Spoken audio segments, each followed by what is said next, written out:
Welcome to What's Canada Eating with Sia, eh? I'm your host, Sia. And I'm your co-host, Asha. And we're in Whitehorse, Yukon!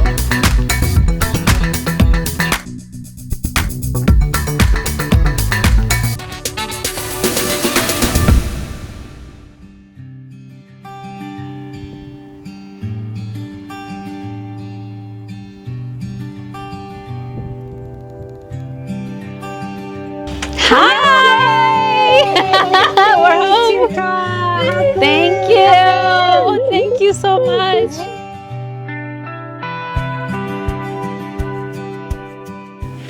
Welcome. Thank you for joining us today. I would like to acknowledge we're on the traditional territories of the Kwantlen First Nations land, and we're joined today by Grandma Teresa. Thank you so much for welcoming us today as we film and cook alongside you, as well as dine together.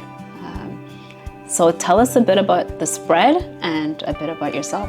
Well, finished cheese.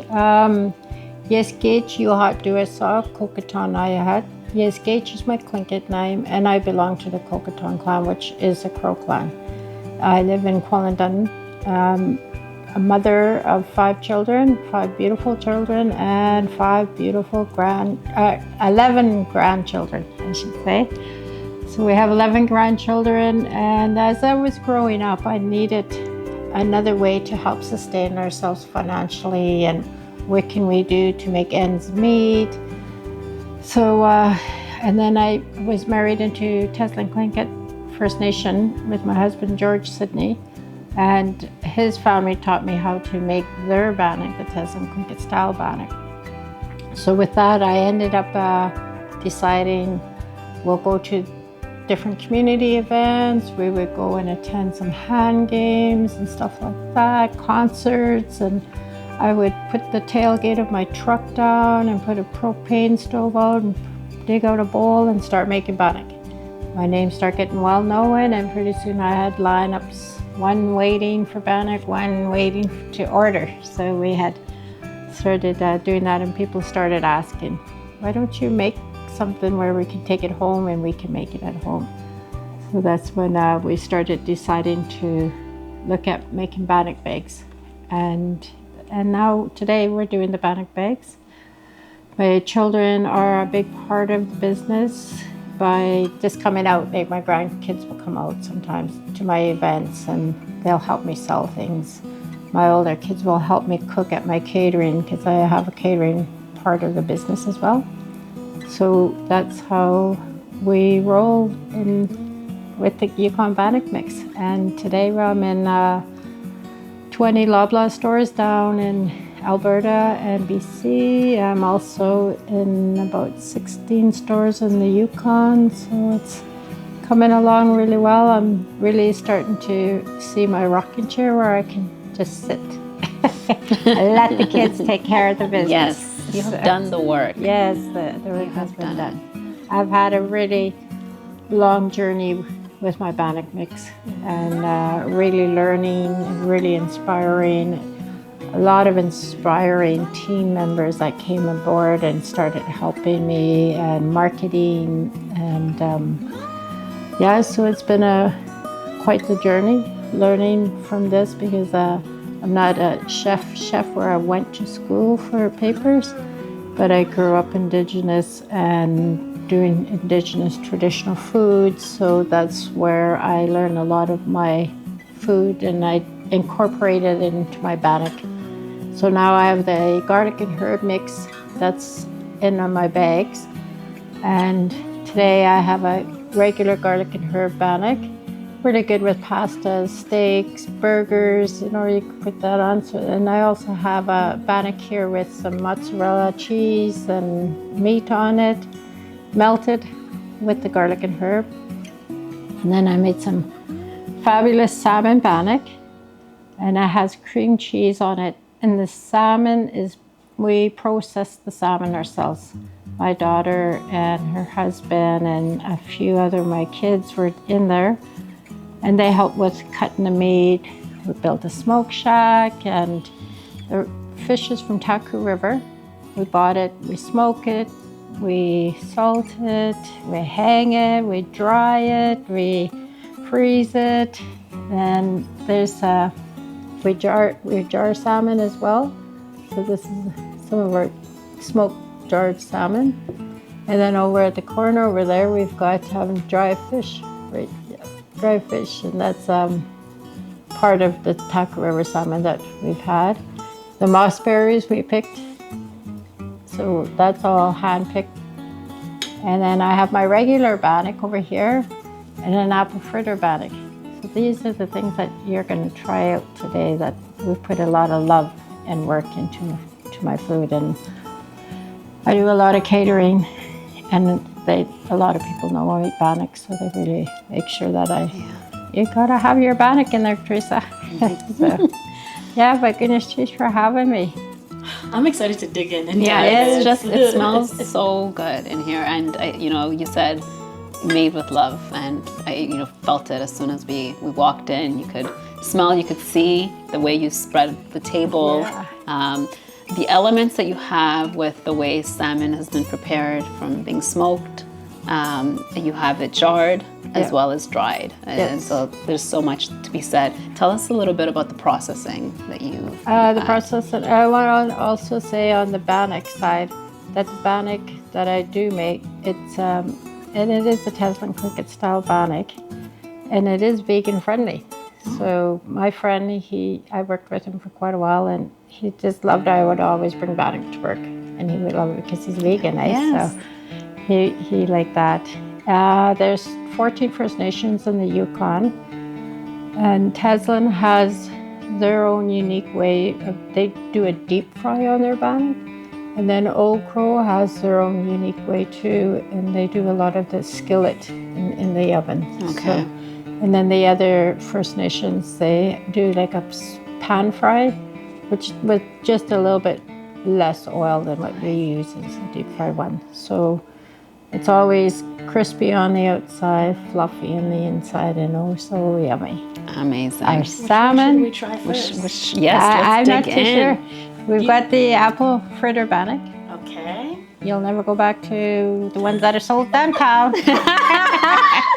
I'll get you a plate as well, so we can. I will try the original. Do you want to try this one? I'll try the original. You want to start with? Yes, if that's okay. Yeah. There you go. I have jam. I don't know if you want jam, but there's some butter for your original. Okay. Okay. Which one did you want? Here, I'll grab it. Perfect. Okay, so we'll go ahead and try the apple fritter one. Look how just the inside of how airy it looks, and I can feel that it's crispy on the outside as well. Yeah. Yeah. This is not your first rodeo, is it? I've been making bannock. Yeah. Been in the bannock bag business probably about 8 years. And Wait, how do you make the apples that go in here? Like, do you? well, I just follow an apple fritter recipe, an apple fritter recipe. So I just cook the apples with some cinnamon, lemon juice, and sugar. Really? Mm-hmm. And then you just. Yep. Oh. I also make some gluten-free apple fritter bannock, and that's the bomb. My daughter's gluten-free, one of my daughters. Okay. She's kind of gluten-free, so I'm trying to play around with different things too for her. And look, just Try tasting a this. piece of little butter on it, or can you have? I can have jam with it, Okay. but I can see just with stews and sauces are big. Savory sauces are huge as well with what I usually cook, and I would have this bannock with a stew. Well, I have some homemade rhubarb and strawberry jam over there. Yes, I will want absolutely. to try I would love to try. I'll grab the napkin. Okay. Before I grab that for I'm you. sorry. There you are. Listen, the way this is airy, light, fluffy, not heavy, Not too sweet. not perfect balance. This one right here, right? That's right. Thank you. Well, With my your flour, my flour is made from is made right here locally in the Yukon. Okay. Hinterland Flour and Mill. They grow all their own wheat out just out at by the Hot Springs Road in the Yukon. And they grow all their wheats, so they process all their flour. So the flour is really organic and it's very nice. But it's also the baking powder and how you have the baking powder in there too, and making sure that it's balanced in there. It makes it activates with that flour really well. So good. The quality of the flour, you could experience it. Yeah, yeah. The flour is like the best flour. Now, how long does it take to make this? Let's say for a mom who's trying to make a nice little stuff for their kids. Well, the bannock, as on the instructions on my bag, it's about 4 or 5 minutes on each side. And then for the apple fritter bannock, it takes, let's see, it'll probably take about half an hour to make the mix, because you have to core the apple, cut them, dice them, then cook them. Yes. Add the cinnamon and all of that into it. Right. And then you have my bag of bannock mix. You pour the bannock mix into the bag, into the bowl, and then you just add the apple fritter mix in there and cook it up. So about maybe an hour you're starting. This morning it took me 45 minutes to make this whole spread. Yeah. Wow. But it's because I've been used to it. You can do it with the back of your hand. And I already had pre-made my apple fritter mix. So Yes. yeah. And which one is this one? That is the herb and garlic. And this one has the meat on it. Okay, I'm gonna try the herb and garlic next. I will try the berries. Would you like some berries? Sure. It's the same thing with herb and garlic. Let's see how. You can put a little bit of sugar on your berries. That makes it really nice too. Yeah. Now, did you harvest the berries yourself as well? Yes, Yes. we were up in the mountains a couple weeks ago. Oh my goodness. Kwon Dun does a lot with the community members, and they take people out picking berries, traditional medicines. So you can go out on your own too, but it's nice to going out with company. And It is. did you want to try I'm salmon? gonna try the salmon to Okay. go with the. Sorry, part of my reach here. Would you like one that's already made? Or you have to. Yes, I'll do one that's already also made, but I was gonna try the salmon with the herb. Oh yeah, do it. Right? Yep. Is that, and then I'll do one that's already made as well too. But that is all. Thank you. Excellent. Asha, I'll taste Wonderful. it for you. Now, what's on the salmon? Do you have a glaze on there? Nope, No, just as is. it's just smoked. And we have salt on it too. We put salt on it because it'll help Yes. dry the fish. That's right. It'll help get the water and the moisture out of it. It's a perfect balance where it's not too dry, it's still tender, not too salty, because I find sometimes when this is made it can be very salty because they're adding extra onto it, and it's still definitely like you can taste that it's the salmonness to it, like I guess that fishy, it's very delicious. Really nice. It's really, really nice. And then it's like a garlic bread bannock with salmon to go. Yeah. I've actually got salmon eggs in the fridge that I was supposed to cook up, but I forgot. Oh, it says salmon eggs? Okay. Can you tell us more about, when we talk about tradition, we talk about going back to the land. When Asha and I walked in, I was saying that this is what organic food is really all about, because you hear about organic, that's I feel like the popular word nowadays, right?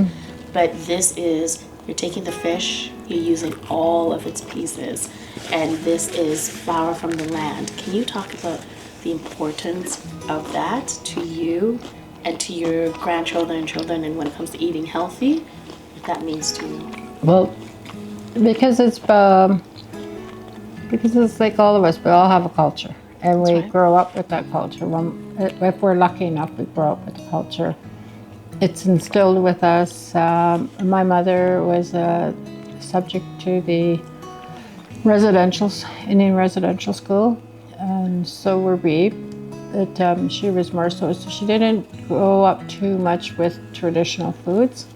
And I kind of had to go out there and seek it on my own and learn. And I wanted to learn just for myself, and I knew that I was going to have children. So I wanted to make sure that I can pass that down to them.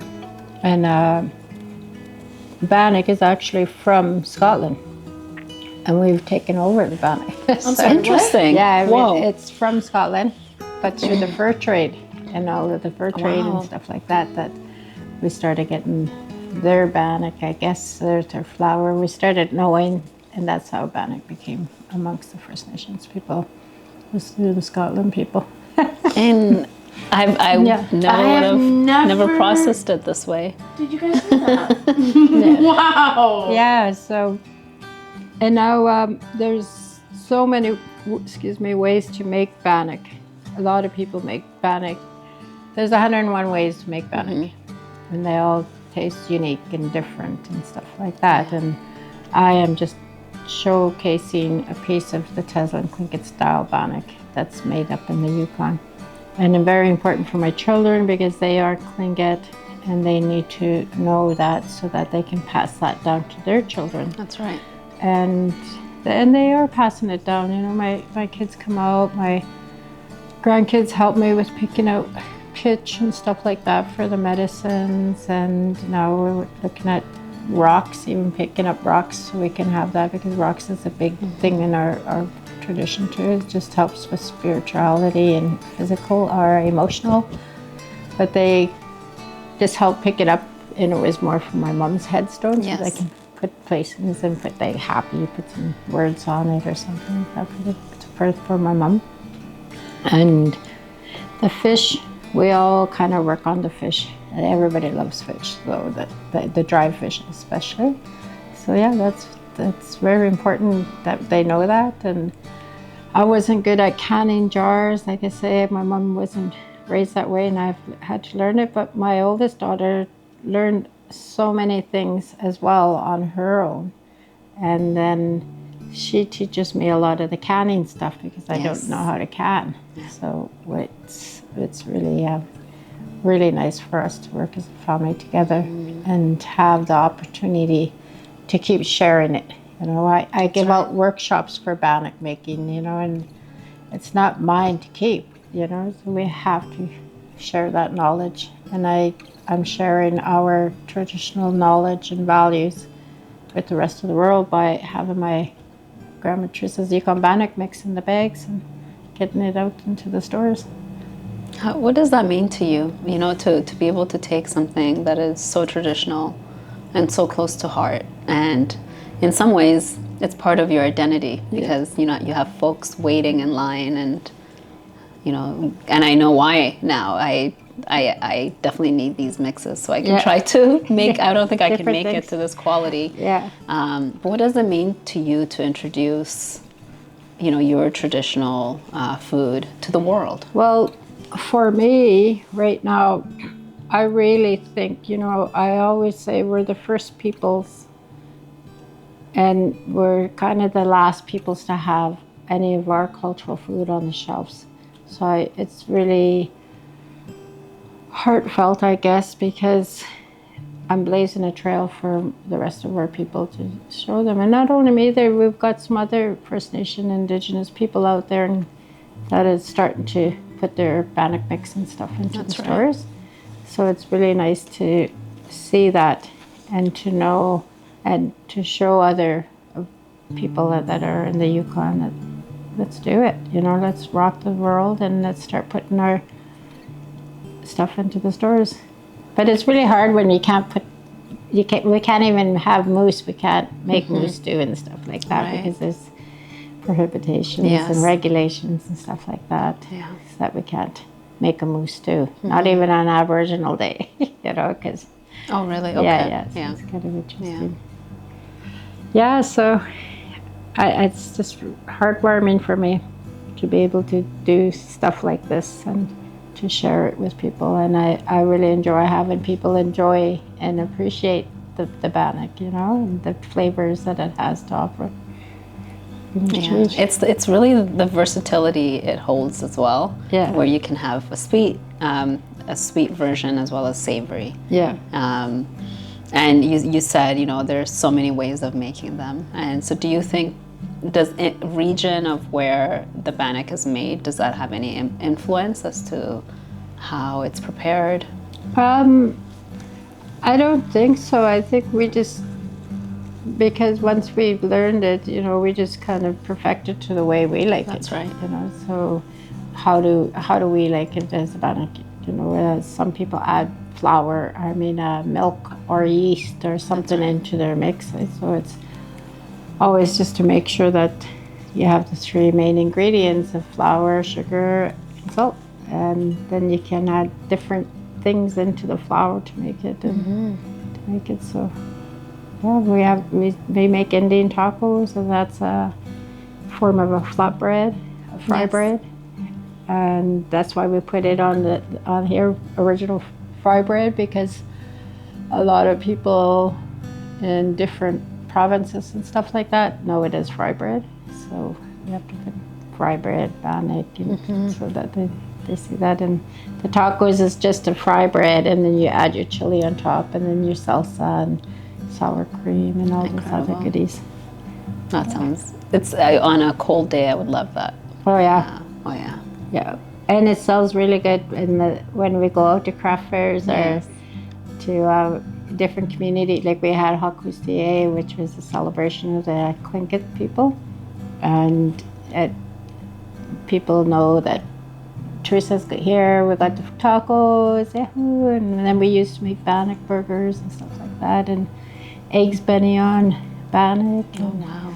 It's so versatile. Peanut butter and jelly on bannock, salmon, and break it up, put it into a bowl, and put strawberries and whipped cream and maple syrup on top. So it's very versatile for whenever you want to eat it, and however you want to eat it.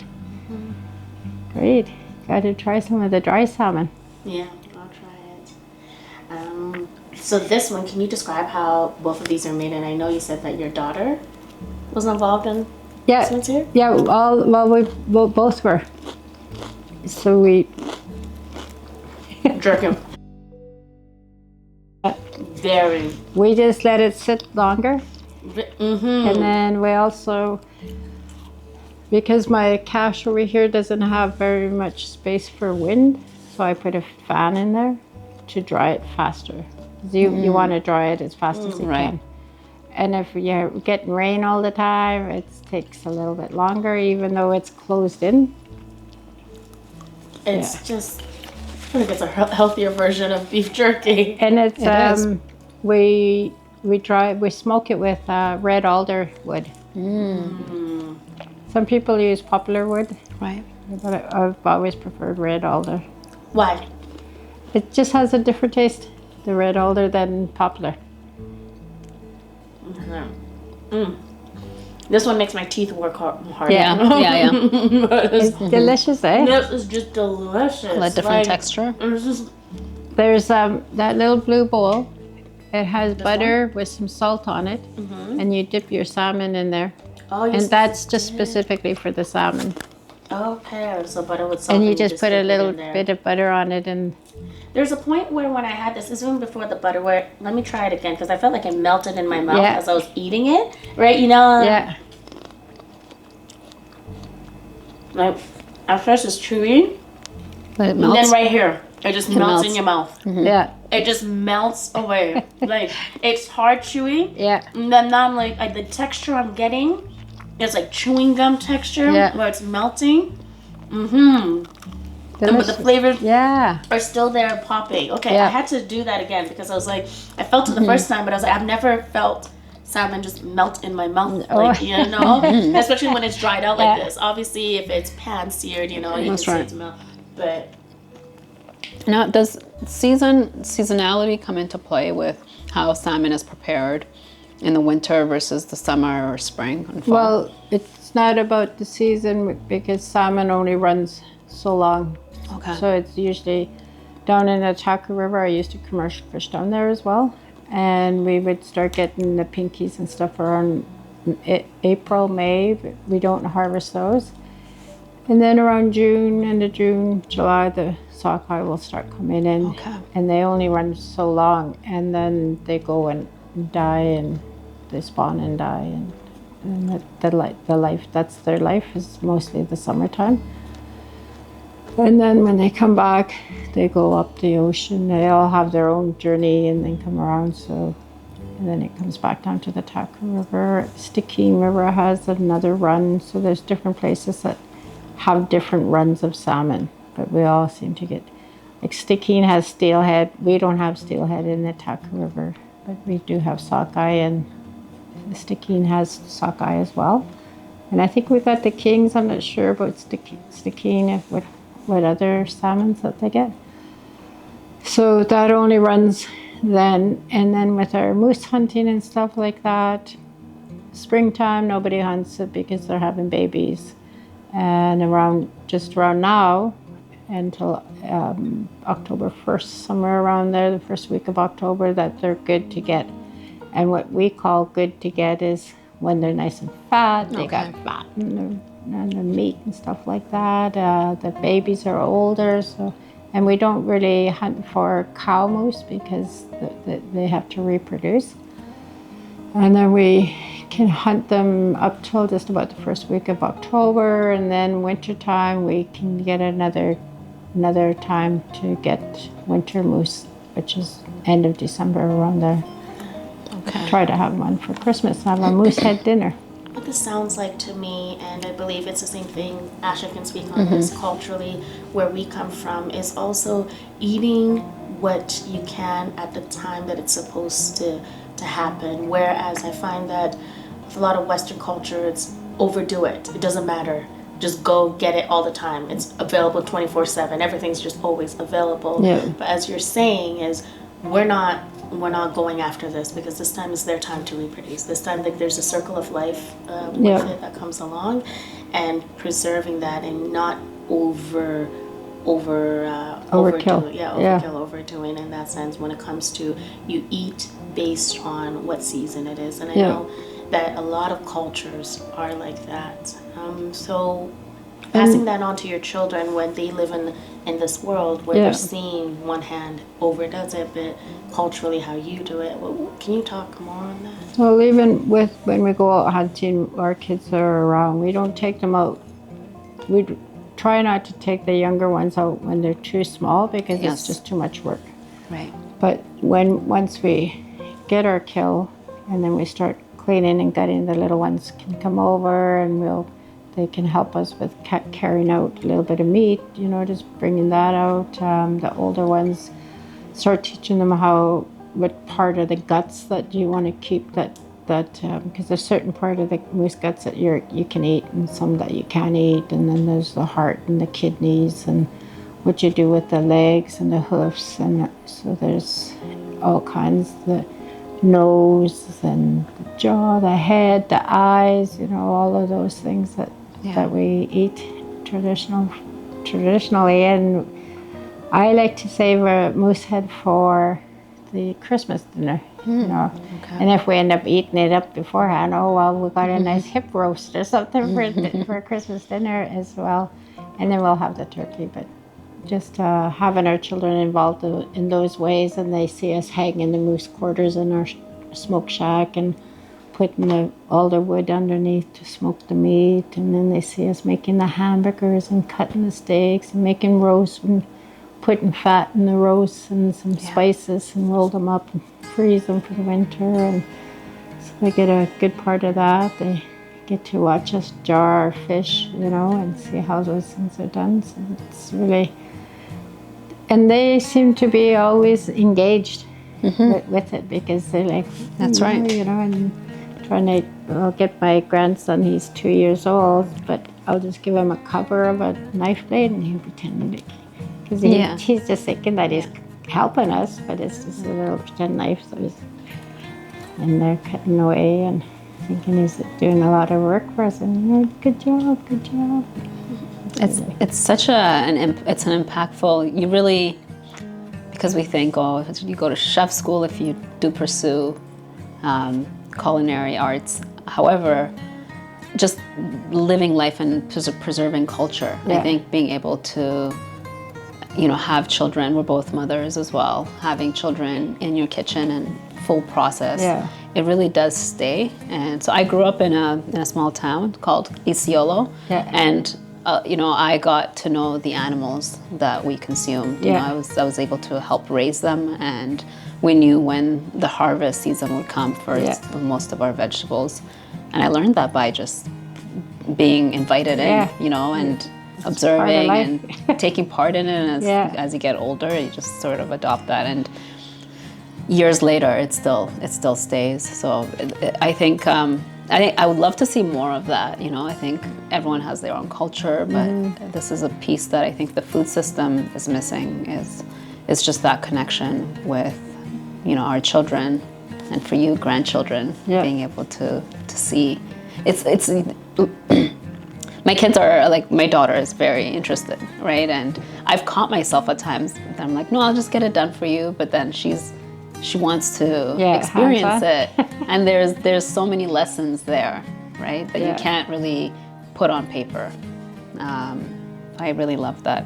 I want to ask you about table setting. So as you mentioned, tradition. Usually, our ancestors are important, and bringing them to the table is an important piece, especially when there's some sort of celebration or a gathering, or you have guests that are coming in. And one of the first things I noticed when we walked in is you had a table setting, which of course shows your bannock and fry bread mix, but then you have family members that are also on here, and little pieces, and you kind of shared a bit of story.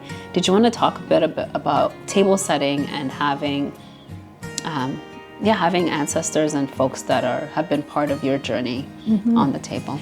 Well, I'll say for table setting, because I do a lot of catering jobs, and I'm always telling my staff, you have to really watch how you're putting it out. Just think of you going into the restaurant, and how do you want to be treated when you sit down, and what kind of foods do you want to see? You can't just plop it down as a big clump of something, you got to make sure it looks really nice, because that's your name behind that. That's right. So it's your name behind that. That's your quality behind that.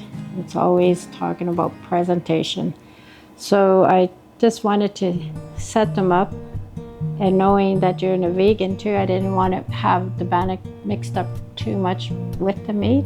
So those are some of the other things. It's like with our gluten-free foods, when we have gluten-free or lactose food and stuff like that, we always try to make sure that they're separated, thinking of the other person.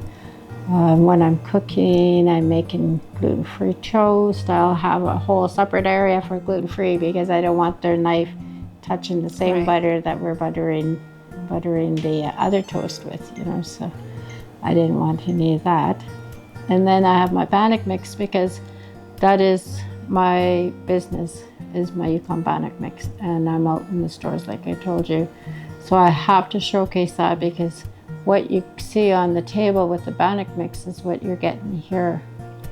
So, and then I have a picture of my boyfriend Delmer, who has passed away, but he was a big part of inspiring me. And I started dating him after my husband and I split. My husband, I have him there too, because it's his family that taught me how to make the bannock, and it's his family where the bannock mix is from. Yes. My boyfriend, he comes from Haines Junction, and his bannock is a little different, and I always used to tease him with, "Are you making me pancakes today?" Because their bannock is cooked in a little bit less oil. Yes. So it's just a smaller version, looking like a little smaller version pancake. Yes. So he'd be like, "Yeah, whatever." But their bannock is good too. It's just made a little differently. But then I used to tease him, telling him it's pancakes. It's pancake. Pancakes. And then I have all my children up there, who are a great big part of my life. Well, I guess. Well, But they do a lot of work with me. My oldest grandson, he's 24 now, and he he was in culinary arts as well, going to school, and he helps me out quite a bit with some projects. He's working out in a camp right now. He's on days off. He got a day off on the 18th for 2 weeks, and I'm already like, the next day is like, okay, I need you to come over. Yes. You're going to start helping me. I got to cook for 120 people, so bring your woman. And he's like, I don't even get a break. And then we ended up getting more salmon. So it's like, okay, now we've got to go down to the river and clean the fish. And so next week on Tuesday, we're going to make 350 tacos for the school because all the students are going back to school. So we're giving a celebration of welcome back to school. So we're making tacos for the students and then going out to caribou hunt camp right after that. So it sounds like a lot like community, but I know that you've come a long way. Can you take us on where your journey started? I know it's gone through perseverance, and where you were to where you are now. Well, coming from making bannock on the back of my truck, at the tailgate of my truck, to now being able to rent out kitchens and going to different places to do my catering part of the business. My bannock bags, I don't have to do a whole heck of a lot of making it because it's done at the Hinterland Flour and Mill place, and they're my co-packers. I do more of the paperwork of, okay, the store wants this many, so the administration part of it. And now that I'm getting older and my kids are more involved, my youngest daughter, she actually went to school and did Aboriginal business management or Indigenous business management. Her and I both went to that. She furthered her schooling in accounting and office procedures, and there's another one that's higher level. But I'm trying to get her more involved, and my bookkeeper's going to start training her as well on my business so that she can start taking part of it. A lot of things that have to transpire still for me is marketing, getting it out there so that it's into different stores. Like I want to get into Pro Bass and Costco's and different parts of the world, and just trying to do that. And I know I have some boys that are really good sellers, so they can talk. They could probably sell ice to an Eskimo, so we can get them going and selling and stuff like that. So those are some of my dreams, is just to kind of pass that on, because like I say, we don't own the knowledge and all of this. It's given to us, and we can keep on giving it back, and my children can give it to their children and share it with other people too. So what's your message, I would say, to somebody who is, not knowing where to go, where, like you said, you started off small and now you're here. What would be your message? Because you've told us what's next. What's next is passing this on, your legacy. I think because it was really hard for me to learn, and I spent many nights coming home, because you still have to work, you still have to pay the bills. I'm thankful now I'm not working full-time because I couldn't take care of my business, so my business is kind of taking care of me. But it's learning how to reach out. If people are asking you, saying, hey, is there anything I can do? Reach out to that person, because they might have some expertise with marketing, with financials. How do you get onto webinars? How do you even get onto a computer? How do you make labels? I started my little business printing off my own labels, going to Staples, printing them up, peeling them, putting them on the bags. How to find resources is one of the big things, and just keep at her, because a lot of times I was like, I can't do this, but then I had to realize that I can't really, work as well as take care of the business. So now I still have to hustle. I have to hustle because I still need to pay the bills and looking after things. So I do a lot of the catering to help me sustain my life and being able to buy some gas to go visit my grandkids. Keep Yeah. that or I just, I think when you think of inspiration, and you did share that you were on Dragon's Den as well. And oftentimes, representation, especially in media and spaces in business, is not as seen, and especially Indigenous peoples-led businesses, is still, I think there's still such a gap and a long way to go. Yeah. What was it like, bringing yourself to Dragon's Den and speaking to what you do? Well, going to Dragon's Den was really encouraging, I guess. Scary, because I didn't want to get ripped apart. Yes. But Yes. Because it was just a tryout. And Okay. we all went there and we just tried out, and they only pick one person from each region wherever they go. So it was really good. You get only 30 seconds or something like that to say your spiel. So you have to make sure you know what you're talking about. And I guess I forgot the rest of your sentence. Okay. What was that experience for you? Well, I just thought it was scary and cool, because I ended up hearing a few people not too long ago saying, "Hey, I heard you were on Dragon's Den. I saw you." And I'm like, "You saw me?" So I was wondering if they did little clips of people that participated in it but didn't get selected. Right. That's what I was thinking. Yeah. But yeah, it's something that to think about. And really, I was really hesitant too. It's like, I built my business up this much by myself, well, along with a lot of people that helped me. That's right. Do I want to give that up? Because they ask quite a bit of your business They do. for that. And it's like, my kids don't even have a part of the business yet, I'm waiting for them. Do I want to give that up? But then on the other hand, it's like, they have the expertise, they have the marketing, they have all of those things to get it out there too. So it was really, really weighing down on. What if they say, "Yeah, you're in," do I want to go in? Do you want to go in? Yeah. Yes. So. And it's wonderful because you can make those decisions. I just want to commend you, because I think to make a step like that is not easy, because you're putting yourself out there. You're sharing information, about how you process, and even just to 30 seconds seems small, but it's such a big statement of just being present. And so I think taking away from that is hopefully, more people are encouraged to be able to take, even, you can never be ready. And I am one of those people that have been back and forth thinking about it. So I just think it's really cool and rad of you to do that. Yeah. I guess my last question is just like, your biggest advice for anyone that is, bringing their own traditions into their business, whether it's food or in arts or more.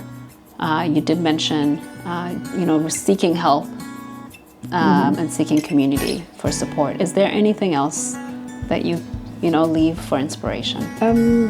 I think really is following your dreams. Yeah. There may be a lot of rules and regulations and all kinds of hard stepping stones, barriers, and it's only up to you if you want to go across those barriers and accomplish it. And if you want to do that, then you're in. There will be people out there helping you out, but it's only up to myself if I want to cross that barrier, because I've crossed it all the time. My stuff are in Superstore, yes they are, but it's on a trial basis. And if that trial, when it ends, and I have to take my product out of the store, where do I go? Right. So that's another thing that I have to carry as a business person. Where am I going to go next, and how am I going to get it into the other stores? But it's just perseverance, having good quality flour to make the bannock really perfect, and having good quality bags, and having people out there with the word of mouth, and you can go out there and say, hey, what do you think of Grandma Teresa's bannock? And you'll be like, oh my God, Yeah. So if you go out down there, you go to a superstore even, talk to the manager, and you'll be just so happy. Yeah. Can people find it online as well too? Yes, www.yukonbannock.com. Okay. Yeah, so it's there. Grandma, thank you so much for showing us and bringing us into your world and having this delicious bread for us. I think now it's having Asha show us the East African version. Yeah. Yes. And it's called? It's called mandazi. So Mandazi. when we met and we were talking about what you would make today, and you said bannock, mandazi came to mind for me. And it's our version. And what's great is you can make it in so many different ways. Yeah. It's slightly sweeter, but the idea of being able to have a savory as well as a dessert kind of treat is one, and you could have a different size. So that's what I'm going to share today. Okay, perfect. Yeah, thank you. And thank you for allowing me to Yes. do that in your kitchen. Finish this. Yeah, thank you.